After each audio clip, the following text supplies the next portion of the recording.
Welcome to another episode of Lunch with the Shark. Join us as we dive deep into discussions about business, accounting, and finance to help you build a business that thrives. Now sit back and have a bite with your host, the Shark CFO, VIdal Espinosa.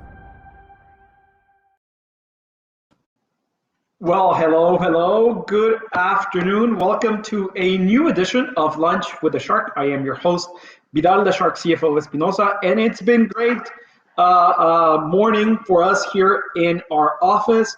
It's been a very interesting month so far. I can't believe that it's almost middle of the month. Almost. We're still a couple days away from finalizing the first half of January 21. I want to hear how you guys are doing. How you guys are you guys on track for your goals, for your objectives, for your strategic planning, for which we had a whole week last week of discussions and information and action plans and things like that. It's very interesting because we actually hired a company to provide us a service for preparing a video for our company, synopsis of what the company is, for what we are, for who I am, and we got it all back in 2019, right? And as we know, 2020 was a weird year, and it was a very roller coaster-ish year, right? And we are fully aware of where some companies are and things like that. But this company actually highlights that you have to pivot, you have to move forward, you have to do everything in your power to turn everything around, create a good thing out of everything that is negative, right? And they've put up a couple of virtual events. They've done a shitload of things, right? They pivoted, and it shows because that's what they teach, that's what they preach, and that's what being congruent means, right? If you do not move forward, you cannot tell your people, your tribe, to move forward. But in this case, their delivery has been lacking, null, non-existent. And in one of their events, the main person, the main leader, the main coach, said that they're all about taking your money. They don't care. They're all about taking your money. That is an eye-opening experience, even though through this process that we've been going through, their delivery is lacking. And they came back to us last week saying, oh, you signed an agreement without a date. Well, if we were to take it to court, the courts will be, well, yeah, there's no date on the agreement when you're supposed to deliver. Nevertheless, you must follow standards that are already set. They already paid you, you must deliver. You must deliver on a reasonable time frame. Reasonable, right? Not 18, not 24 months, not whenever the hell you want. Even though the agreement must say there's no date for delivery, just be reasonable. Follow a reasonable delivery time, right? It's like going to a restaurant. You don't have a set delivery time for your food, but you expect your food delivered at a reasonable time, right? So FYI, people, FYI to everybody out there, reasonable. What's reasonable, right? Expectations, clear expectations.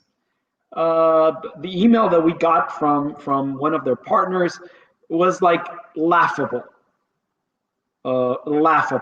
Lack of acceptance of responsibility, lack of accountability. And dude, you know what? Shake off the COVID blame.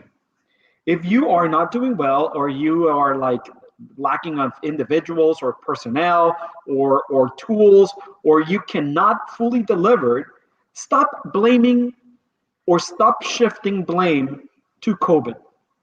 Stop shifting blame to the current economical situation, to the current world situation. Stop it.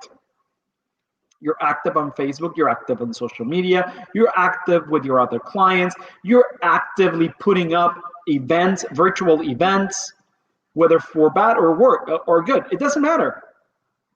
Fulfill your agreements on reasonable time. And that's actually a lesson for all of us. Stop blaming the air. Stop blaming the external factors. Be accountable for your actions. Yes, we fucked up. Yes, we haven't dedicated enough time for your account. We apologize.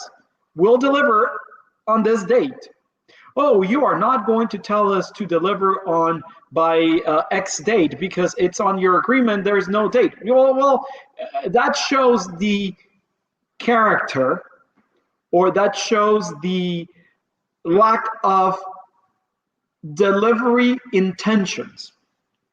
Do you even have an intention to deliver the product? Yeah, but whenever the hell we feel like it. I don't think it works like that.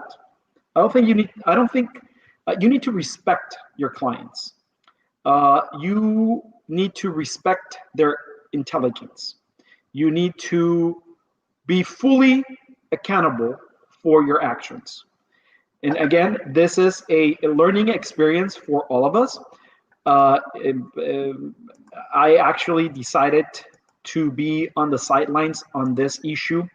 I let my marketing team handle this, because if I would have said exactly what I'm saying to you, and I'm going to say it once this is all finalized and done. I just want to see the final cut and the final delivery product. And I will say something.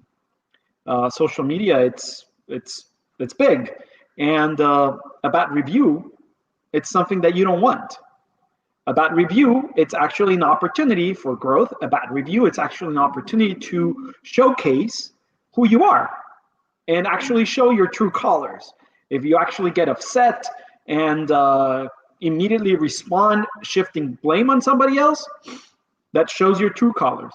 But if you respond to a negative review by first acknowledging everything that it was in your power that you could control, and acknowledge that you did it wrong, that actually shows character.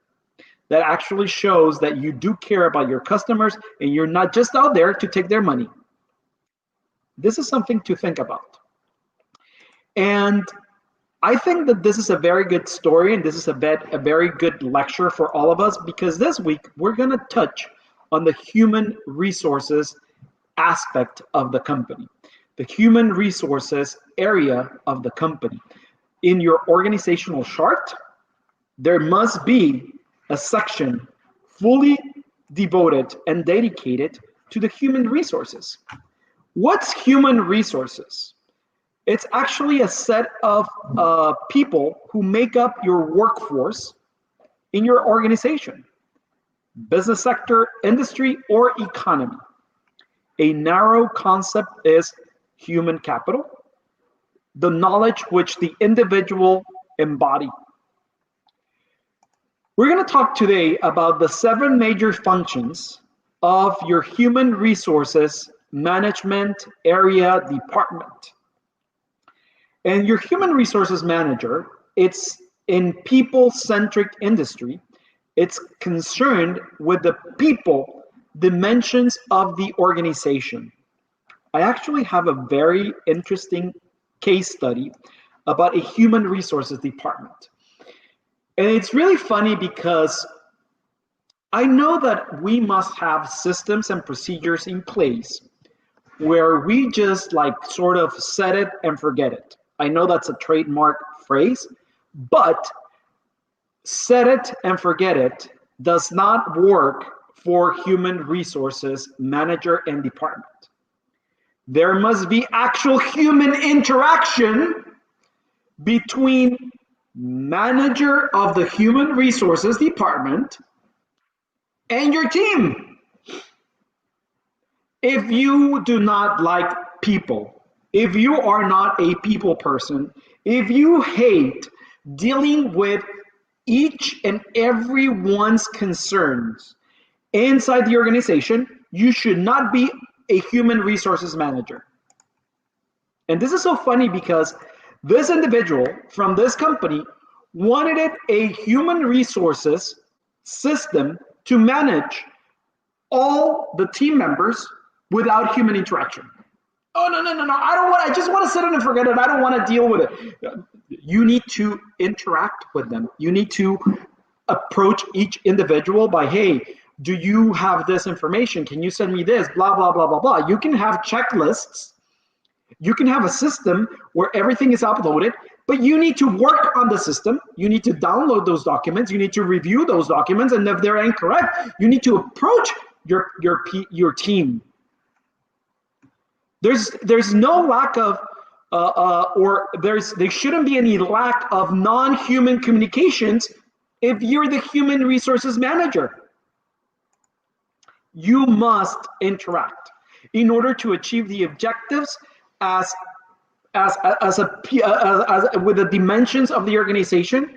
A human resource manager must perform certain functions. Generally, it is said that to achieve the organizational objectives, we must have a proper correlation between the objectives and the functions. Usually, a particular set of functions help realize specific objectives. I'll give you an example. Personal objectives are to be realized through training and development, performance, management, and compensative and benefits functions. While on the other hand, organizational objectives are achieved through human resource planning, employees relations, recruitment, selection, training, compensation, and managerial relations, functions, and operations. One point should be noted in this regards that most of the Asian and African countries are still dominated by local, unorganized operations. In India, we have over 12 million employers that do not follow any procedures. All the employees at this companies are very informal. So here are 7 major functions of a human resource manager. The first one is job analysis and job design. Okay, what is a job analysis and job design? Job analysis is the process of describing the operations, duties, and responsibilities of the job.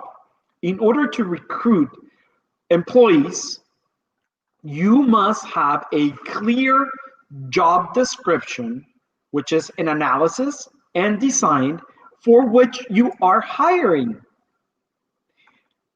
A lot of companies start their process through a system online with no human interaction other than an artificial intelligent system where they validate certain data and then they follow through the following step. But ultimately, a human is going to make the final decision whether or not they're going to be hired after a one-on-one interview. Maybe it's not going to be presential in the office, via Zoom, via WhatsApp, via any other form of interaction, face-to-face, right? Number two would be recruitment and selection of your employees. Okay? Recruiting and selection. I just said it.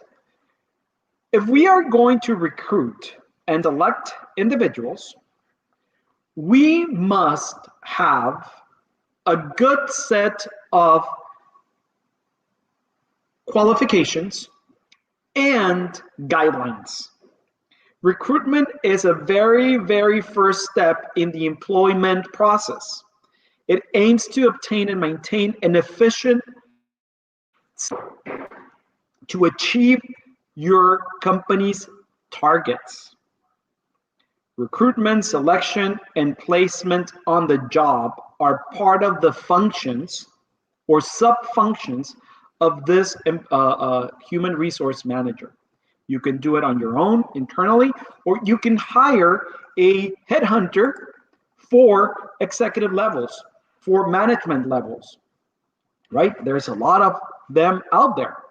Good ones, bad ones, ones that care, ones that don't care. Be careful. Just analyze, do a proper interview for those headhunters. Okay? Do a proper interview.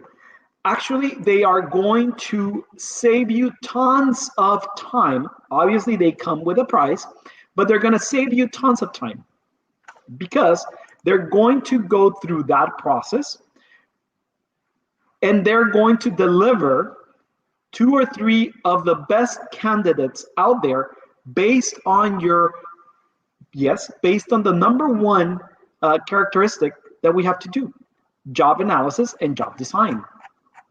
So that's crucial. Okay. Recruitment definition is: recruitment is a process of searching for positive employees and stimulating them to apply for the job in the organization. You must select, you must interview, you must do a lot of things. Number 3, training and development. After selecting the most suitable and eligible candidates in the organization, the next step of the human resource department are to arrange for their training. All type of jobs require some type of training for their efficient performance, and therefore all employees, new or old, should be trained or retrained from time to time. Do you have a training budget in your company? Continuous education? Do you provide any benefits to your employees, to your team that is part of that training? Or you just simply assume that as soon as they get their initiation kit, if you have an initiation kit when they get into your office, they already know everything that there is to know about your organization, and you expect them to do whatever it's in your head. Do you have an employee handbook? Do you have an employee handbook tailored to your organization, or you just downloaded it from Google, as I had the opportunity to review one from one of our clients? A downloaded Google employment handbook. Not even for the state of California. They did not even take the time, listen, to actually update the state for which it was written to resemble California. That's the extent of the human resource manager from that company wanted it to be on that position. When I reviewed it, even the minimum wage stated there was not even the one from California. Benefits, minimum required by the state of California. Redundant. They actually just changed a couple of words there to reflect one of their benefit policies, and it was not even written correctly. According to them, an attorney, a real estate human resource attorney, had drafted this. When I actually confronted them, because we are part of their executive team, and we said, you know what, based on what we reviewed, you're open for this exposure, and this is the amount of exposure that you are responsible for in case of something goes wrong. And it was in the millions of dollars. And I said, after reviewing or reading some of the pages from this employee handbook, I can tell you that if you hired for reals an attorney, they actually utilize a very weak template. Fire the attorney, hire somebody else, because this opens the door to multiple lawsuits. Number 4, performance management. After selected, training and motivation, the next task of a human resource manager has to perform is to evaluate the personality and performance for each employee by quantitative factors. In actual, with the help of performance management and management through human resource department, would like to find out how efficient it is or has been hiring and placing this employee. How are they doing in their position after 3 months? Performance management allows employees to reliable, timely information that drives better decisions. Are you measuring their development? Are you measuring their sales? Are you measuring their goals? Do they even have goals? Do they know the clear goals? Is there any measuring going on? Are you pointing out their flaws? Are you giving them a little bit pat in the backs for whatever they achieve or do good? Do you keep a record or do you keep a log of their actions or the lack of actions? I know that we as small business owners or solopreneurs, you're going to tell me, fuck, I have no time for that. Well, as soon as you do your first hire, you must put on the cap of human resource manager and comply. If you're in California, you must comply with a shitload of things. And not just Gusto or QuickBooks payroll or paychecks or any of those providers are going to manage your employees for you. You are responsible for that. You are liable for the lack of any of those systems, processes, reviews, if you say something wrong, if you, whatever. But again, you must just know the basics. You must just be aware of the basics and let the experts handle that. Oh, but I'm just starting and I don't have enough resources. Well, work towards achieving results so you can get those resources. It's very simple. It's very simple. You need to focus on the sole fact of why you started at your company and forget about everything else. I had a call last week. We are preparing a business proposal for them, and it's an attorney that is very aware that he does not want to deal with accounting, administration, management of the back of the house when it comes for this type of tasks. He just wants to focus on the delivery of the services for what he is being hired and growing his law firm in the United States. He's very aware of that. He said it.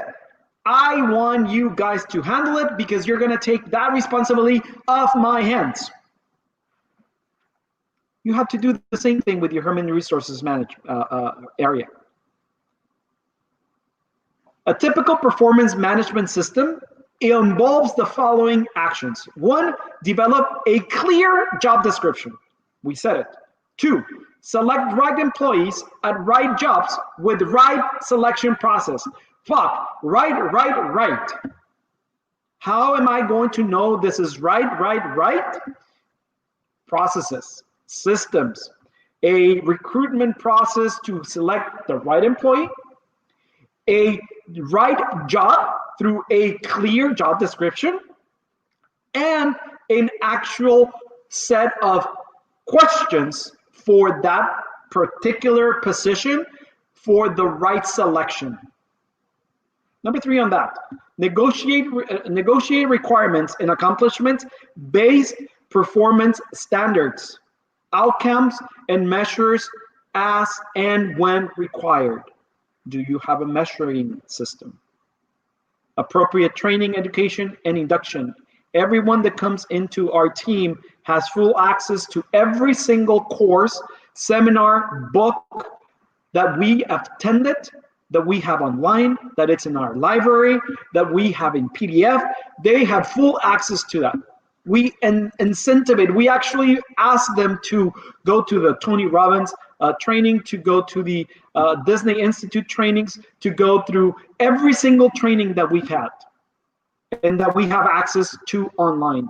We immediately add them to all the groups on Facebook to which we belong, where they provide information. It doesn't matter, it's not part of their job description, but at least they'll know what the hell is Invictus Advisors all about, right? Conduct quarterly half-year performance development discussions, right? And here I have actually a very clear belief. Hire slow, fire fast. Hire slow, fire fast. The longer you take to off-board a team member that it's not cutting it, the more expensive it's going to become, not for letting them go, but because of the time and resources and not achieving their goals. Stop by procrastinating and saying, oh, poor, no, I'm going to give them another chance. I'm going to give them another chance. I'm going to give them another chance. You can give them another chance. Tell them, be very clear with what you're seeking and looking, and if not, let them go. It's for your own benefit, and most of them, it's for their own benefit. Think about them, not about you. Because if you're frustrated, imagine how they feel. If I was them, I would be very frustrated if I wasn't achieving what they were expecting from me. Number 5, compensation and benefits. Compensation and benefits represent a substantial part of total cost in most of the organizations. Compensation is not only the concern of the organization, but it's equally important for your team members to maintain their social image.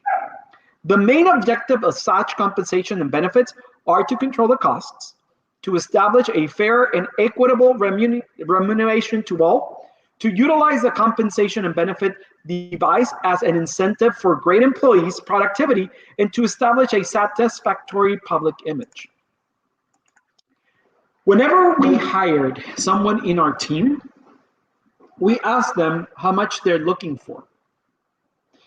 And I never negotiate a salary request from an initial onboarding team member. Why? Because I am no one to value their time versus dineros, monies, when they're going to come into my team. If they value themselves at that amount, I respect that. If that amount is within the parameters of my job description allowance, I'll be okay. If they don't meet, or if we think after a couple of months that they overvalued themselves, then it's time to evaluate their part of being the team.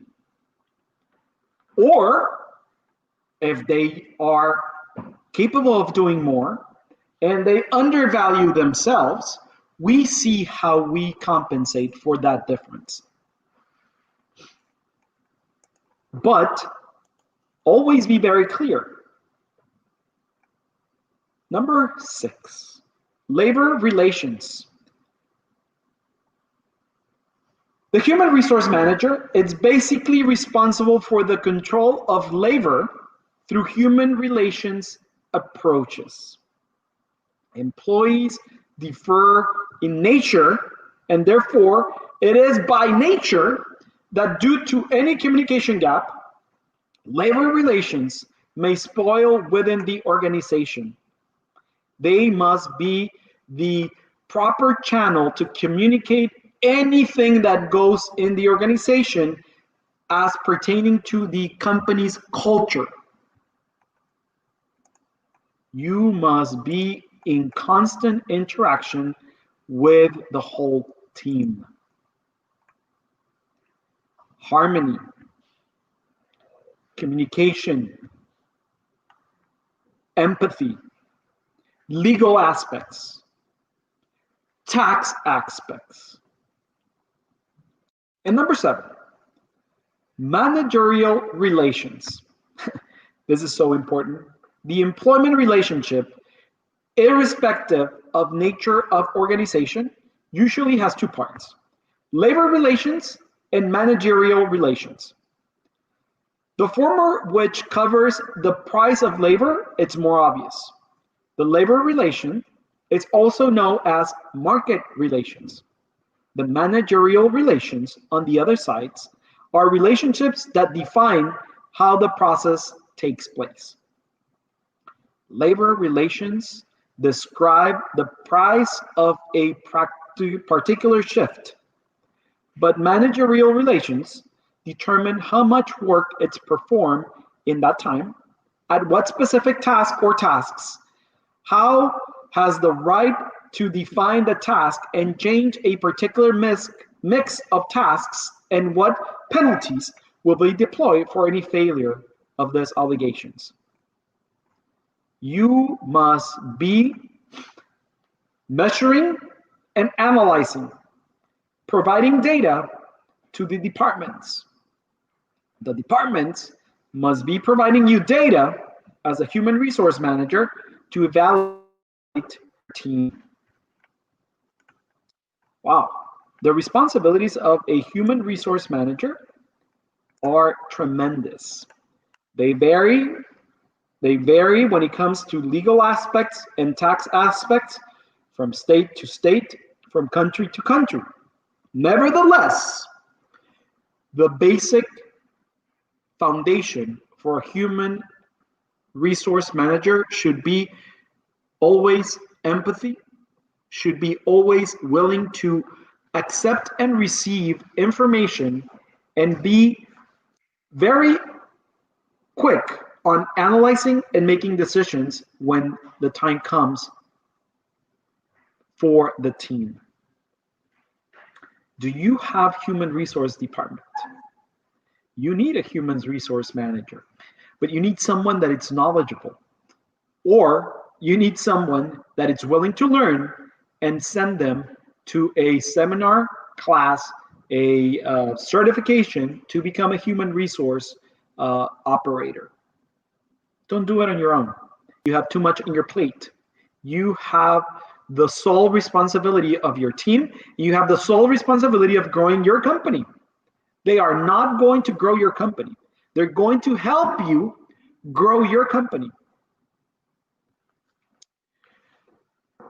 Today, we're going to end up our show with a quote from Henry David Thoreau, who is a poet.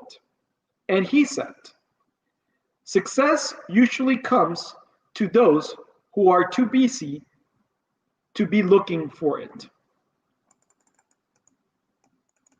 Success usually comes to those who are too busy to be looking for it. Don't look for success.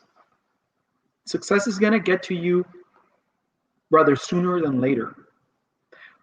Never compare yourself to others. Be yourself. It's been great seeing you. Bon appetit. Ciao. Thank you for listening to Lunch with the Shark. If you would like to set up a consultation with the Shark CFO, VIdal Espinosa, visit his website www.invictus-advisors.com, and don't forget to subscribe on Facebook, Instagram, YouTube, Twitter, and LinkedIn.